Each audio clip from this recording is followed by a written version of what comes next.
Hello friends, ఈ video చేయడానికి నాకు 16 అవర్స్ పట్టింది, అంటే దాదాపు 1000 నిమిషాలు. కానీ మీరు ఒక్క 10 నిమిషాలు ఓపిక చేసుకుని వీడియోని పూర్తిగా చూడండి. ఇది వ్యూస్ కోసం కాదు, ఎందుకంటే మీరు వీడియో ఓపెన్ చేయగానే నాకు మీ వ్యూ కౌంట్ అయిపోతుంది. కానీ మొత్తం చూడమంటున్నానంటే ఈ వీడియోలో ఎంత డీప్ మెసేజ్ ఉందో మీకే అర్థమవుతుంది. మీ లైఫ్లో మీకు క్లిష్ట పరిస్థితులు వచ్చినప్పుడు, బ్యాడ్ టైం వచ్చినప్పుడు ఇది ఉపయోగపడుతుంది. ఇదేదో నేను చెబుతుంది కాదు, గొప్ప గొప్ప వ్యక్తులు అనుభవంతో రాసిన పుస్తకాల్లోని అద్భుతమైన లైఫ్ చేంజింగ్ విషయాలు ఇవి. లేట్ చేయకుండా టాపిక్లోకి వెళ్ళిపోదామా? మరి ఎప్పటిలాగా టాపిక్ స్టార్ట్ చేసే ముందు మీ అందరికీ ఒక చిన్న రిక్వెస్ట్. ఈ కింద కనపడుతున్న రెడ్ కలర్ సబ్స్క్రైబ్ బటన్ పైన క్లిక్ చేసి మా ఛానల్ను సబ్స్క్రైబ్ చేయండి. మీరు సబ్స్క్రైబ్ చేయగానే పక్కన ఉన్న గంట సింబల్ను తప్పకుండా యాక్టివేట్ చేసుకోండి. దీంతో మా వీడియోస్ అన్ని మిస్ అవ్వకుండా మీరే ఫస్ట్ చూడవచ్చు. ఒక టాపిక్లోకి వస్తే, ఒక చిన్న పిల్లాడు ఒకప్పుడు సైకిల్పై న్యూస్ పేపర్స్ అమ్మేవాడు. ఆ పేద కుర్రాడిని ఇంజనీరింగ్ చదివించడానికి వాళ్ళ అక్క తన బంగారు గాజులు తాకట్టు పెట్టింది. ఎందుకంటే తన తమ్ముడు ఎప్పుడూ ఓటమిని అంగీకరించడని ఆ అక్కకు తెలుసు. ఆ కుర్రాడికి ఎయిర్ ఫోర్స్కి వెళ్ళాలని, పైలట్ అవ్వాలని చిన్ననాటి నుండి కోరిక. సౌత్ ఇండియాకి చెందిన ఈ కుర్రాడిని తన ఏరోనాటికల్ ఇంజనీరింగ్ పూర్తి చేసుకున్నాక 2 ఇంటర్వ్యూస్కి పిలిచారు. అతను తన మొదటి ఇంటర్వ్యూని క్లియర్ చేస్తే ఇండియన్ ఎయిర్ ఫోర్స్ లో అతను కళ్ళ కన్నా ఉద్యోగం అతను సొంతమవుతుంది. 2వ ఇంటర్వ్యూని క్లియర్ చేస్తే అతనికి మినిస్ట్రీ ఆఫ్ డిఫెన్స్ లో జాబ్ వస్తుంది. 2 ఇంటర్వ్యూస్ కి అటెండ్ అవడానికి అతను ఇంటి నుండి బయలుదేరాడు.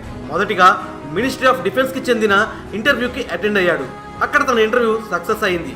మరియు అక్కడి నుండి ఎయిర్ ఫోర్స్ ఇంటర్వ్యూకి బయలుదేరాడు. అక్కడ 25 క్యాండిడేట్స్ లో అతనికి 9వ ర్యాంక్ వచ్చింది. కానీ మొదటి 8 మందికి మాత్రమే ఉద్యోగాలు ఉండటంతో అతని కళ చెదిరిపోయింది. ఆ కుర్రాడు ఎంతో దుఃఖంతో ఏడ్చాడు. అప్పుడు అతనికి రిషికేష్ లో ఒక సాధువు కనిపించాడు. ఆయన అతనితో, నీకు ఎయిర్ ఫోర్స్ జాబ్ రావాలని రాసిలేదు, నీ రాతలో అంతకన్నా పెద్ద అవకాశం రాసుందని, దానికోసం ఓపికతో కష్టపడుతూ ఉండాలని చెప్పాడు. నేను ఏ కుర్రాడు గురించి మాట్లాడుతున్నానో మీకు అర్థమయ్యే ఉంటుంది. అవును ఫ్రెండ్స్, నేను చెప్పిన ఈ కథ డాక్టర్ ఏపీజే అబ్దుల్ కలాం సార్దే. ఈయన ఒక పైలట్ అవ్వాలనుకుని అవ్వలేకపోయారు, కానీ దానికన్నా ఎంతో గొప్ప స్థాయికి ఎదిగారు. ఆయన కింద మొత్తం Indian air force, Indian navy మరియు ఇండియన్ ఆర్మీ ఉన్నాయి. ఆయన ఇండియాకి 11th ప్రెసిడెంట్ అయ్యారు. అంతేకాదు ఆయన్ని 11 అవార్డులతో గౌరవించారు. వాటిలో పద్మభూషణ్, పద్మవిభూషణ్, భారతరత్న, రామానుజం అవార్డు కూడా ఉన్నాయి. అంతేకాదు 74 సంవత్సరాల వయసులో సుఖోయ్ 30 MKI ఫ్లైటర్ జెట్ లో ప్రయాణించి ఆయన చిన్ననాటి కళని కూడా నెరవేర్చుకున్నారు. ఇప్పుడు మీలో చాలా మంది కలాం సార్ గురించి మాకు తెలుసు బ్రో అంటారు, కానీ మన టెన్షన్ వేరు. మనకి ఆ ప్రాబ్లం, ఈ ప్రాబ్లం అంటూ చాలా ప్రాబ్లమ్స్ ఉంటాయి. అయితే ఈ వీడియో చూస్తున్న వాళ్ళలో ఎక్కువ శాతం మంది లైఫ్ ని ఉద్దేశించి నేను మిమ్మల్ని కొన్ని అడుగుతాను. మనం 8 సంవత్సరాల వయసులో న్యూస్ పేపర్స్ అమ్మామా? లేదు కదా. అబ్దుల్ కలాం సార్ అమ్మారు. మీ ఫాదర్ మీ ఫ్యామిలీని పోషించడానికి చెరువులో కట్టెలతో తయారు చేసిన బోట్ నడిపేవారా? లేదు. అబ్దుల్ కలాం సార్ ఫాదర్ నడిపేవారు. చిన్నతనంలో మనకి వీధుల్లో కూరగాయలు, సిగరెట్లు అమ్మాల్సి వచ్చిందా? లేదు. కానీ అబ్దుల్ కలాం సార్ అమ్మారు. ఈ గొప్ప వ్యక్తులందరి జీవితాన్ని చూస్తే మనకు ఒక విషయం అర్థమవుతుంది. వీళ్ళందరూ వారికి ప్రాబ్లమ్స్ లేవు కాబట్టే లైఫ్ లో సక్సెస్ అవ్వలేదు. వాళ్ళకు బోలెడని ప్రాబ్లమ్స్ ఉన్నాయి కాబట్టే సక్సెస్ అయ్యారు. వాళ్ళు వాటిని ధైర్యంగా సాల్వ్ చేసుకుంటూ వచ్చారు. దీంతో వాళ్ళు ఎంత స్ట్రాంగ్ గా మారారంటే ప్రాబ్లమ్స్ కూడా లైఫ్ లో ఒక భాగంలా కన్సిడర్ చేసేవారు. ఇప్పుడు మీ అందరినీ వేధించే ప్రశ్న ఏంటంటే, నిజంగానే మన లైఫ్ లో ఒక టఫ్ సిచ్యువేషన్ ని ఫేస్ చేస్తున్నట్లయితే, అంటే ఒక బ్యాడ్ టైం నడుస్తుందంటే మనం ఏం చేయాలి? వాటికి ఏమైనా టెక్నిక్స్ ఉన్నాయా అంటే ఎస్, ఉన్నాయనే చెప్పాలి. దానికోసమే మీకు డేల్ కార్నెగీ రాసిన how to stop worrying and start living అనే బుక్ నుండి నేను మీకు 3 అద్భుతమైన టిప్స్ షేర్ చేస్తాను. ఫ్రెండ్స్, ఇవి మీకు కష్ట పరిస్థితుల్లో బాగా ఉపయోగపడతాయి. జాగ్రత్తగా వినండి. ఫ్రెండ్స్, ఈ బుక్ ని ప్రపంచవ్యాప్తంగా 16 మిలియన్ కాపీస్ అమ్ముడుపోయాయంటే అర్థం చేసుకోండి ఈ బుక్ లో ఉన్న దమ్మేంటో. సో కేర్ఫుల్ గా వినండి. ఫస్ట్ కాన్సెప్ట్ వచ్చేసి live in day tight compartment. ఈ కాన్సెప్ట్ ఏం చెబుతుందంటే, మనకి నిన్న ఏం జరిగిందో గుర్తులేదు, రేపు ఏం జరగబోతుందో అవసరం లేదు. ఏది ఎట్టయినా పోని, జస్ట్ మీ ప్రెజెంట్ మీద కాన్సన్ట్రేట్ చేయండి. మిచిగన్ కి చెందిన విలియం అనే వ్యక్తి ఒక విషయం చెప్పాడు. కొద్ది సంవత్సరాల క్రితం నాకు కడుపులో బాగా నొప్పి వచ్చింది. ఈ కడుపు నొప్పి కారణంగా ప్రతి రాత్రి 2-3 సార్లు నిద్ర లేచేవాడిని. మా నాన్న స్టమక్ క్యాన్సర్తో చనిపోవడాన్ని చూశాను. అందుకనే నాకు కూడా ఆ జబ్బు ఉందేమోనని భయమేసింది. మరుసటి రోజు హాస్పిటల్కి వెళ్ళి చూపించుకున్నాను. అక్కడ డాక్టర్ నన్ను చెక్ చేసి అంతా బాగానే ఉందని చెప్పాడు. నిద్ర పట్టేందుకు టాబ్లెట్స్ కూడా ఇచ్చారు. ఈ బాధంతా కేవలం నా ఎమోషన్స్, నా ఆలోచనలు, భయం వల్ల మాత్రమేనని చెప్పారు. అందుకనే నన్ను రెస్ట్ తీసుకోమన్నారు. సరే అని నా బిజీ షెడ్యూల్ని పక్కకు పెట్టేసి ప్రతి మండే రెస్ట్ తీసుకుందామని డిసైడ్ అయిపోయా. ఒకరోజు నా భార్య ఇంటి దగ్గర గిన్నెలు తోమడాన్ని చూశాను. ఆమె ఎంతో సంతోషంగా పాటలు పాడుకుంటూ మరీ పని చేసుకుంటుంది. మా పెళ్ళయి 18 సంవత్సరాలయ్యింది మరియు మొదటి నుండి ఇంట్లో గిన్నెలన్నీ ఆమె కడిగేది. ఇప్పుడు నా మైండ్లో ఒక ఆలోచన వచ్చింది. మా పెళ్ళైన సమయంలో నా భార్య ఫ్యూచర్లో జరగబోయే దాని గురించి ఆలోచించి నేను రాబోయే 18 సంవత్సరాల పాటు 3 పూట్ల అంట్లు తోమాలని అనుకుంటే ఆమె నన్ను పెళ్లి కూడా చేసుకునేది కాదేమో. 18 సంవత్సరాల అంట్లను ఆమె ఒక్కసారిగా ఇమాజిన్ చేసుకుంటే ఆమె భయపడిపోతుంది. ఆమె ఏంటి ఇలాంటి ఆలోచన ఏ మహిళనైనా భయపెడుతుంది. అప్పుడు నాకు అర్థమైంది ఏంటంటే నా భార్య టెన్షన్గా లేకుండా సంతోషంగా ఉండటానికి కారణం ఆమె ముందు కడగవలసిన గిన్నెలు ఎన్నున్నాయో ఆమె వాటి గురించి ఆలోచిస్తుంది. రేపెన్ని కడగాలి లేదా గడిచిన రోజుల్లో ఎన్ని కడిగాను ఇవన్నీ ఆమె ఆలోచించదు. బస్ ఆమె ప్రెజెంట్ పైనే కాన్సన్ట్రేట్ చేస్తుంది, సంతోషంగా ఉంటుంది. అప్పటి నుండి నేను కూడా అనుకున్నా, ఈ రోజు నుండి నేను కూడా కేవలం ఇవాల్టి గురించే ఆలోచిస్తా. అప్పటి నుండి నాకు ఎటువంటి కడుపు నొప్పి లేదు, హ్యాపీగా లైఫ్ని ఎంజాయ్ చేశాను. నా భార్య లాగానే ఫ్యూచర్లో కడగాల్సిన గిన్నెల గురించి ఆలోచించడం మానేశాను. ఫ్రెండ్స్, ఇక రెండో కాన్సెప్ట్ ప్రకారం మనకి ఎప్పుడైనా బ్యాడ్ టైం నడుస్తుంది అని నిజంగా అనిపిస్తే, బాగా టెన్షన్గా ఉంటే మనం ఒక పని చేయవచ్చు. ఆ పని ఏంటో తెలుసా? Do nothing. అంటే ఆ సమయంలో మనం ఏ పని చేయకూడదు, కేవలం రెస్ట్ తీసుకోవాలి. ఒకరోజు గౌతమ్ బుద్ధుడి దగ్గరికి ఆయన ఫాలోవర్ ఒక అతను వచ్చాడు. వచ్చి, గురూజీ, నా లైఫ్ అసలు ఏమీ బాగాలేదు, చాలా ప్రాబ్లమ్స్తో సతమతం అవుతున్నాను, అసలు ఏం చేయాలో అర్థం కావట్లేదంటూ తన బాధనంతా ఆయనకు చెప్పుకున్నాడు. అప్పుడు గురూజీ నవ్వుతూ, వెళ్ళి నా కోసం ఆ పాండ్ నుండి వాటర్ తీసుకురా, నాకు బాగా దాహంగా ఉంది అని చెప్పారు.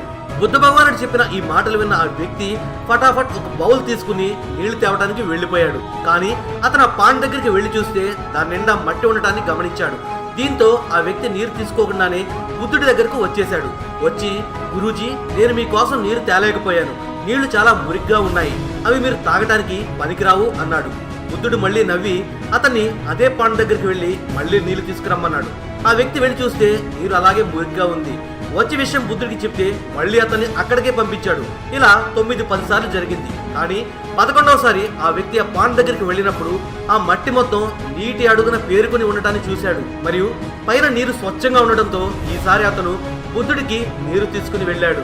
అప్పుడు బుద్ధుడు ఆ వ్యక్తితో, నాయనా, ఏ విధంగా అయితే మట్టి కలిసిన నీరు అలా శాంతంగా ఉండటం వల్ల స్వచ్ఛంగా మారిందో, అదే విధంగా బ్యాడ్ టైం లేదా కఠిన పరిస్థితుల్లో మనం కూడా ప్రశాంతంగా, కామ్గా, సైలెంట్గా ఉన్నట్లయితే ఆ బ్యాడ్ టైం ఆటోమేటిక్గా దానంతట అదే పోతుంది. ఫ్రెండ్స్, కొన్నిసార్లు చాలా క్లిష్టమైన పరిస్థితులు వస్తాయి.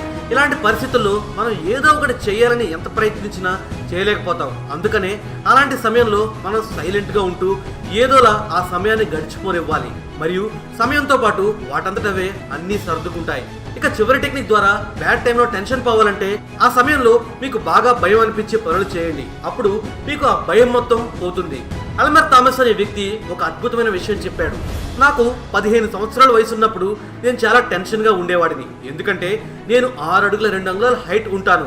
కానీ నేను ఎంత సన్నగా ఉండేవాడినంటే అందరూ నన్ను అస్థిపంజరం అని ఏడిపించేవారు. మా ఇల్లు హైవేకి 1 కిలోమీటర్ దూరంలో ఉండేది. నేను మ్యాక్సిమం టైం ఆ ఇంట్లోనే గడిపేవాడిని. నా పేరెంట్స్ని తప్ప బయట వారిని ఎవరిని వారాల పాటు కలిసేవాడిని కాదు. నేను ఎప్పుడు కూడా నా ఒక్కడి శరీరం గురించి ఆలోచించేవాడిని. జనం నా గురించి ఏమనుకుంటున్నారో అని వర్రీ అవుతూ ఉండేవాడిని. ఇదంతా మా అమ్మకు తెలుసు. ఆమె ఒక స్కూల్ టీచర్. ఆమె నన్ను, నీ బ్రెయిన్ ఇంకా ఎదగాలి, నీకింకా ఎడ్యుకేషన్ కావాలి అని చెప్పింది. నా పేరెంట్స్ నా చదువు కోసం డబ్బు ఇవ్వలేరు. ఇక నేను ఒపోసమ్, స్కంక్, మింక్ మరియు రికూన్ లాంటి జంతువులను వేటాడి అవి అమ్మి వచ్చిన డబ్బులతో ఒక కాలేజ్లో అడ్మిట్ అయ్యాను. మా అమ్మ నాకు ఒక బ్రౌన్ షర్ట్ ఇచ్చింది, ఎందుకంటే ఒకవేళ అది మాసిపోయినా పైకి కనపడదు. ఇక మా నాన్న ఆయన పాత బూట్లు ఒక జత ఇచ్చాడు. ఆ బూట్లు ఎంత డ్యామేజ్ అయిపోయినాయి అంటే నేను నడుస్తుంటే అవి ఊడి వస్తుండేవి. క్లాస్మేట్స్ నన్ను చూసి నవ్వేవారు. అందుకనే నాకు క్లాసులో కూడా చాలా ఎంబరేజింగ్గా ఉండేది. నేను క్లాస్లో కూడా ఎవరితో మాట్లాడకుండా ఒంటరిగా చదువుకునేవాడిని. కానీ 2 సంవత్సరాల తర్వాత 4 విషయాలు జరిగాయి. అవి నాలోని కాన్ఫిడెన్స్ని పెంచేశాయి. మొదటి విషయం ఏంటంటే నేను ఒక ఎంట్రన్స్ ఎగ్జామ్ని క్లియర్ చేశాను. దానివల్ల నేను కంట్రీ పబ్లిక్ స్కూల్లో చదవచ్చు.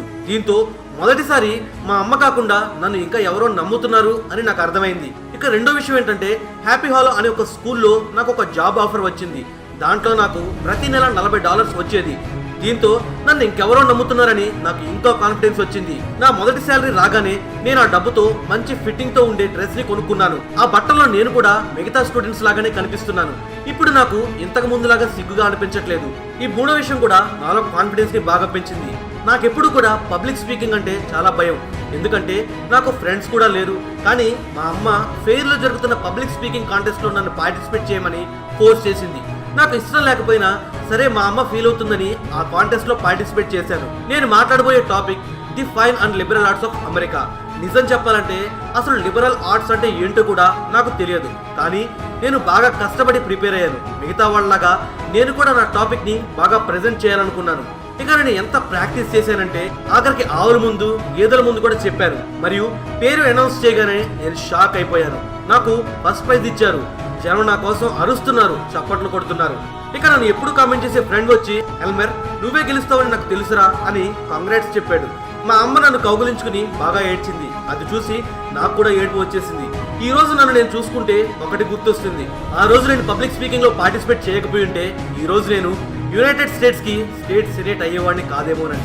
ఇక అన్నిటికన్నా కామెడీ విషయం ఏంటంటే నీట్ గా బట్టలు ఎలా వేసుకోవాలో సరిగ్గా తెలియని నాలాంటి కుర్రాడికి best dressed man in the United states senate award వచ్చింది. దీంతో నాకు అర్థమైన ఇంకొక విషయం ఏంటంటే భయం ఉన్నప్పటికీ మనం ఆ పని చేస్తూ పోతే చాలా యూజ్లెస్ టెన్షన్స్ ఎన్నో పోతాయి. సో ఫ్రెండ్స్, ఈ వీడియోలో బ్యాడ్ టైం టెన్షన్ పోవాలంటే ఏం చేయాలో 3 టెక్నిక్స్ గురించి తెలుసుకున్నాం. ఫస్ట్ టెక్నిక్ ఏం చెబుతుందంటే మీరు కేవలం మీ ప్రెజెంట్ లోనే జీవించండి. పాస్ట్ లో ఏం జరిగింది, ఫ్యూచర్ లో ఏం జరగబోతుంది ఇవన్నీ ఆలోచించకండి. ఇక రెండవ టెక్నిక్ ఏం చెబుతుందంటే డూ నథింగ్. అంటే మీ సిచ్యువేషన్ బాగా ఇబ్బందిగా ఉంటే భగవంతుడిపై నమ్మకం పెట్టుకుని ఆ టైం గడిచిపోనివ్వండి. సమయంతో పాటు అన్నీ సర్దుకుంటాయి. ఇక మూడవ టెక్నిక్ ప్రకారం మీరు ఏం చేస్తే భయం అనిపిస్తుందో అదే చేయండి. దీంతో ఆ భయం ఆటోమేటిక్ గా పారిపోతుంది. ఫ్రెండ్స్, ఈ బుక్ లో చాలా ఇంట్రెస్టింగ్ టిప్స్ ఇచ్చారు. ఇంట్రెస్ట్ ఉన్న వాళ్ళు ఈ బుక్ ని ఒకసారి పూర్తిగా చదవండి. అలాగే ఈ వీడియో నచ్చినట్లయితే లైక్ చేయండి. వాట్సాప్ లో ఫేస్బుక్ లో ఈ ఇన్ఫర్మేషన్ ని మీ ఫ్రెండ్స్ అందరికీ తప్పకుండా షేర్ చేయండి. మరిన్ని అద్భుతమైన వీడియోలు చూసేందుకు వెంటనే మా ఛానల్ సబ్స్క్రైబ్ చేయండి. జై హింద్.